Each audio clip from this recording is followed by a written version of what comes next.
أعوذ بالله من الشيطان الرجيم. بسم الله الرحمن الرحيم. والنازعات غرقا والناشطات نشطا والسابحات سبحا فالسابقات سبقا فالمدبرات أمرا يوم ترجف الراجفة تتبعها الرادفة قلوب يومئذ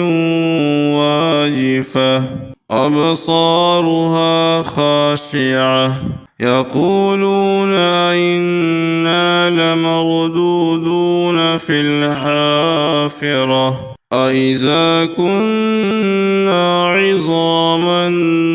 نخرة قالوا تلك إذا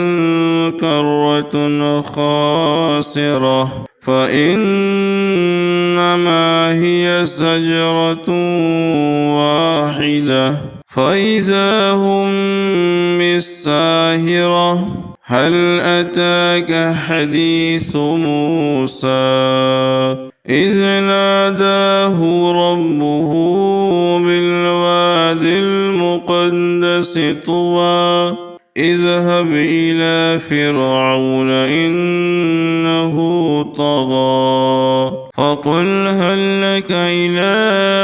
أن تزكى وأهديك إلى ربك فتخشى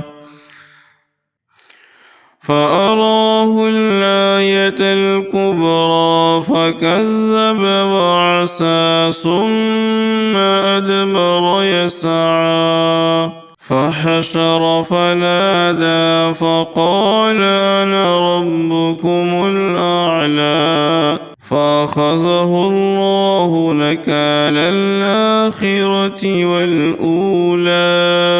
إن في ذلك لعبرة لمن يخشى أأنتم أشد خلقا أم السماء بناها رفع سمكها فسواها وأغطش ليلها وأخرج ضحاها والأرض بعد ذلك دحاها أخرج منها ماءها ومرعاها والجبال أرساها متاعا لكم ولأنعامكم فإذا جاءت الطامة الكبرى يوم يتذكر الإنسان ما سعى وبرزت الجحيم لمن يرى فأما من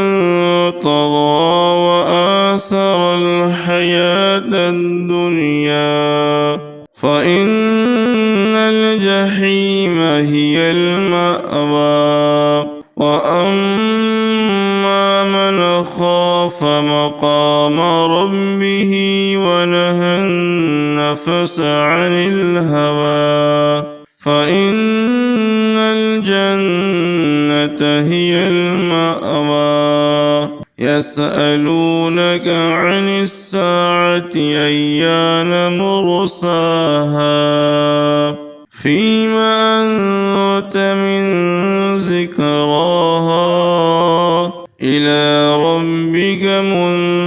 منتهاها إنما أنت منذر من يخشاها كأنهم يوم يرونها لم يلبثوا إلا عشية أو ضحاها صدق الله